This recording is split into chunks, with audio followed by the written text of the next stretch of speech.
ช่องโตยังช่องโตยังมุ้ยพยายามไปเลี้ยงวะเลี้ยงเองโอ้ยเนาะแล้วเราให้บ่ได้เพราะเราเลี้ยงเบิดเลยอยากได้พี่น้อยเนาะพี่น้อยเนาะเปิดคลิปเปิดภาพมากกับพี่แหละอยู่บ้านซองเฮือนซานของน้องเลี้ยงได้พี่น้องเด้อเนาะห่างหายกันไปหลายมื้อกลับมาแล้วพี่น้อยเนาะเอาเนาะทางใดแจ้ใดมุมใดบ้านน้องป๊อปบ้านใกล้เฮือนเคียงกะค่อยๆเด้อพี่น้องเด้อเนาะอย่าเพิ่งตื่นเต้น ยังคือเก่าเด้อพี่น้องเด้อเนาะบ่ว่าทางบ้านน้องลีน้องป๊อปเนาะขอโทษขออภัยที่ล่าช้าเนาะกลับมาแล้วพี่น้อยเนาะเอาเนาะวันนี้ก็เข้ามาอัปเดตบ้านน้องเลี้ยงเพิ่นพี่น้อยเนาะแล้วจึงไปบ้านน้องๆเพิ่นทั้ง3คนนั่นแหละพี่น้อยทั้ง4เด้เนาะน้อง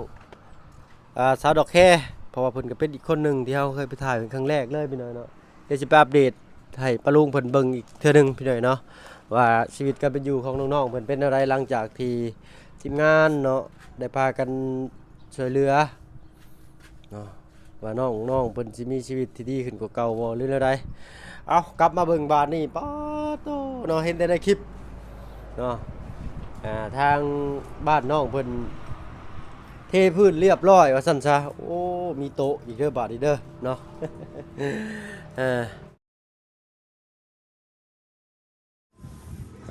ไล่อยู่ไม่ได้ไหมเนาะพี่น้องเนาะเบิ่งกันเด้อเอาก่อนอื่นพี่น้องเราก็ทักทายสบายดีเนาะใหญ่จะดีแล้วก็ FC เบิดสุขๆนะพี่น้องเด้อเนาะมาเบิ่งบ้านสองกันซ่านน้องเลี้ยงใส่หมอมสบายดีปะลูกเพิ่นแน่เนาะเป็นไดล่ะอันดีอยู่บ่ขึ้นไปนอนเลยบ่ถึงนั่นเลยขึ้นแล้วเนาะดูเท่ๆขึ้นไปก่อนงามลายเนาะ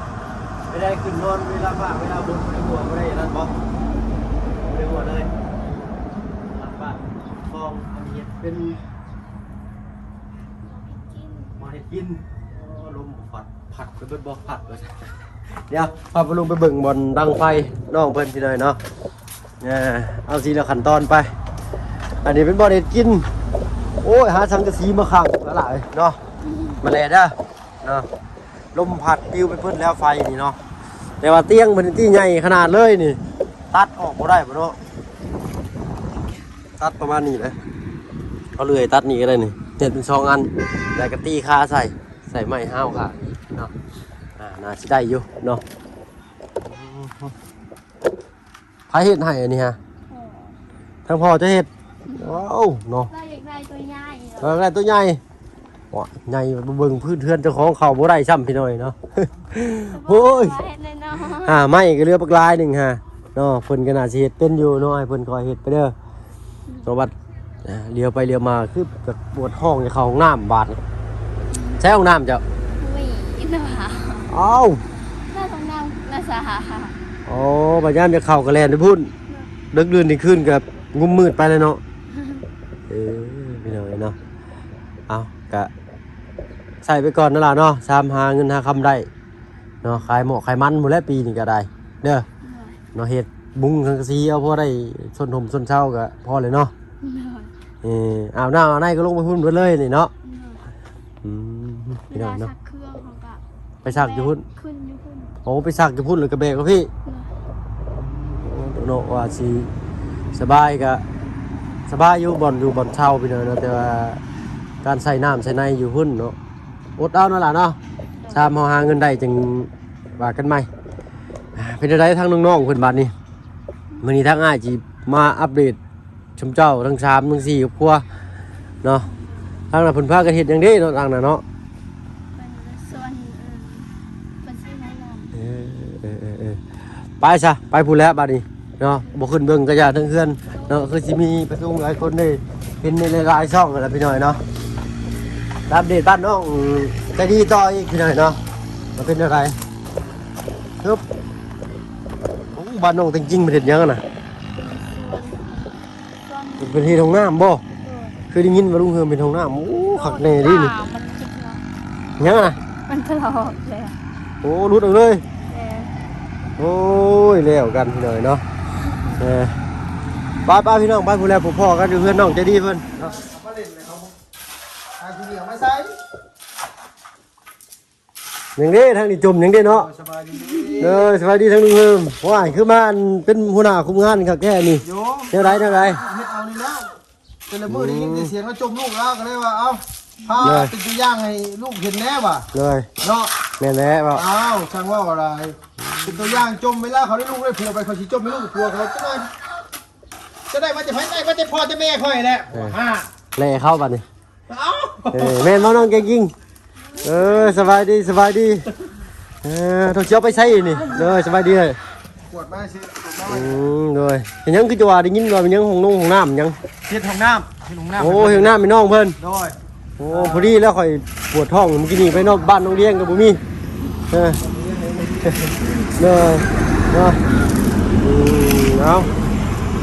อันนี้ทางบ้านน้องเป็นที่เงินไปหน่อยเนาะอันนี้คือให้แม่เป็นเฮ็ดเป็นแบบอย่างให้น้องมันบ่ลูก แมน โอ้เนาะ ต้องให้แม่เป็นแบบอย่างอ่ะรู้จักเริ่มตีน่ะเริ่มเมื่อยแล้วอ่ะ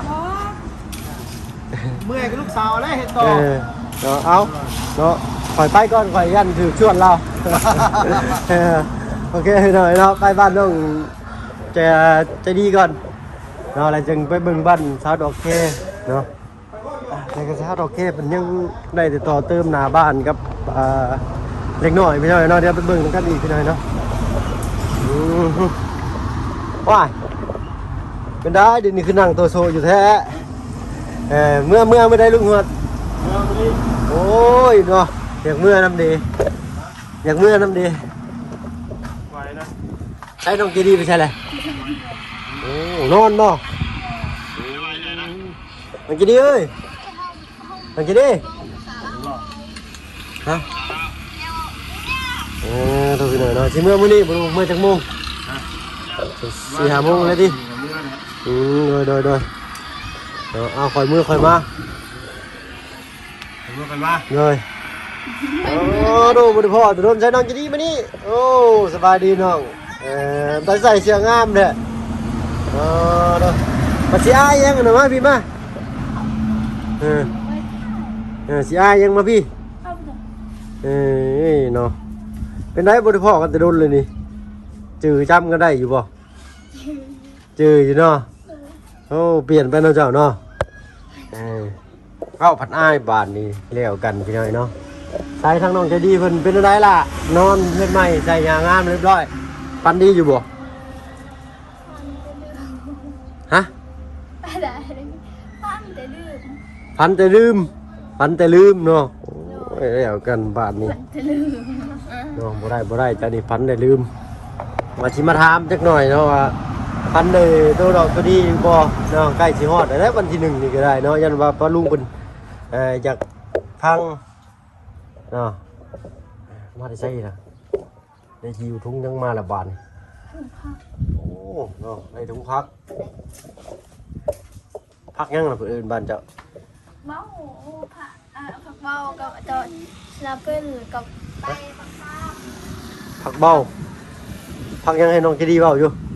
ผักเบาเลยสนาเปิล พักเบาเลยศิลปิน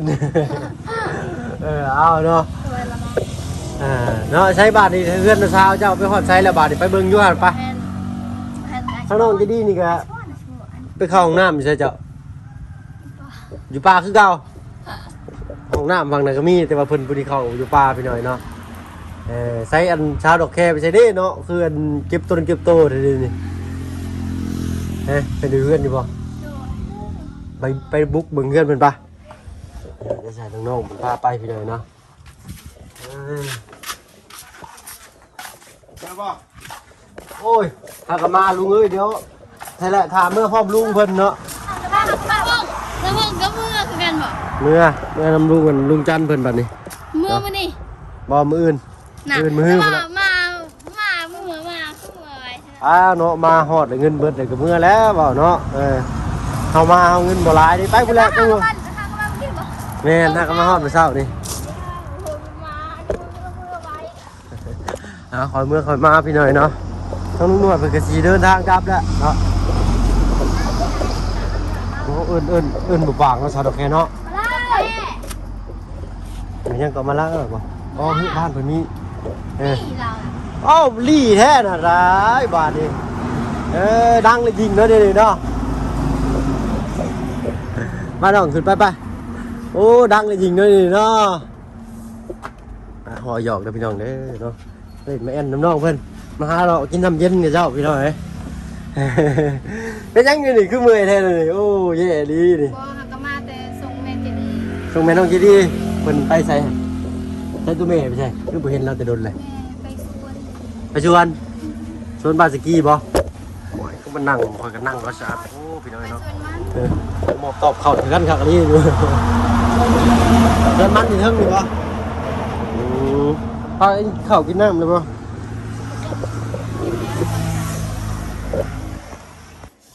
เนาะเอาเฮ้ยชาวดอกเคเนาะงามคือเก่าได้เราได้ เอาน้ำแป๊บนึงเด้อ โอ้โดยเนาะถูก ขอน้ำซะ โอ้เฮ้ยมันมีตู้เย็นได้นี่เนาะเห็นป่ะ กินน้ำเย็นแล้วนะ โอ้ยอยากกินน้ำเย็นนี่ข่อยได้จังว่าแวะได้เนี่ย ทำบ่เคยกินน้ำเย็นเฮากินแต่น้ำ ฮะ แบบนี้ ตั้งแต่เจ้าเฮ็ดแล้วนี่ฮะก็ได้ขึ้นมา2เทื่อในชาวดอกแคนี่อันเฮือนเจ้านี่ได้ ไอ้โจ ตั้งแต่เจ้าใส่อันพนักนี่นะ รู้ เอาเนาะเฮ้ยเนาะเป็นไงเดี๋ยวนี้คือแบบบ่เคยรู้จักกันแท้ดิเนาะคืออยากเคินๆในอายเนี่ยได้บ่ฮู้เลยน้องบ่ได้มาหาเราแต่โดนเดียวเกือบประจอเหยียบพี่น้องเอ้ยเนาะไม่เบิดบาดนี่เหลี่ยวกันพี่น้อยเนาะแต่ถ้าดอกแค่เจ้ามีห้องน้ำเลยเนาะ โดย มีห้องน้ำเลยก็บ้านเจ้าก็มีสุญญทางผู้ใหญ่เป็นได้ติดใบประตูเนาะแล้วก็มีการเฮ็ดราวบันไดแล้วก็บันไดเนาะเลยบ้านถ้าดอกแค่นี้ห้องน้ำมีแล้วพี่น้อยเนาะน้องเจดีก็ให้เราเล่นมาเขาอยู่ก่อนเนาะได้แต่ว่าได้ดอกตุ้มเมย์มันไปชวนใดฮะตัวนี้ จนมันบ่มี ชวนเราผิดจะได้ซะชวนเราเตียวจะนะชวนเราเตียวจะได้ เดียว เมน บ่ได้ไปแล้วเดี๋ยวนี้ อยู่พุ่นอะไร โดยแต่อาทิตย์หนึงเราบ่ได้ไป บริเวณมันนั่นงามเบิ้ลประจักษ์ ป้า ดูเลยนะลูกสมุนซาดอกแค่เอาขึ้นมาเนาะโอโบตีแล้วพี่น้อยเนาะ คนเลียวเป็นดูเพื่อนเราจะ เบิดได้บ่มาจะเบิดได้บ่ ยังทรงโต ยังช่องโตยังมุ้ยพยายามไปเลี้ยงวะ เลี้ยงเอง เก่งเองโอ้ยเนาะถ้าเราให้เบิดได้เพราะเราเลี้ยงเบิดเลยอยากได้พี่น้อยเนาะบอกเขาว่ามื้อนั้นทางกันบ่าวเห็นก็เจ้าเอามาสิเลขนะอยากจะเลขน้ำเวียดก็เลยเอามือไว้แต่ยังบ่ทันได้เอาไก่เพิ่นครับไก่ที่นี่ไก่เพิ่นอยู่พี่น้อยนะ ไผ่บ่ หมู่อยู่ทางเมื่อบ้านพุ่นแหละเนาะ ติตีไก่บ่ ที่นี่ไก่เราตัวหนึงเดี๋ยวจะหาซื้อไก่ไปให้เราอยู่นี่เนาะ2 อาทิตย์เดี๋ยวนี้ยังบ่ได้ไปให้เราอยู่เอามาเนาะเมื่อก็มีคนอยากได้น้ำบาดนี่งาม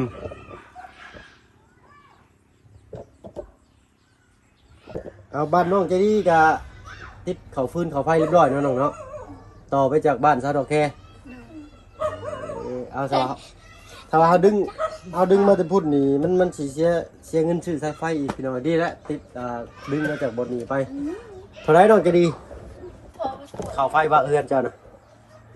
ร้าน 10 ล้านเนาะตอนนั้นเพิ่นจ่ายไปก่อน5 ล้านเนาะ ก็เป็นทำงานทูกายว่าทำน้อย จ่ายไปก่อน10 ล้านโอ้ทั้งหมดก็15 ล้านบ่25 ล้านบ่ ทำงานทูน้อย โอ้พี่น้อยเนาะ20 ล้านบ่ได้25 ล้าน 25 ล้านเนาะเขาฟืนเขาไฟเบิดแล้วบัดนี้ มอมให้น้ำ บ้านน้องเลี้ยงได้ซะ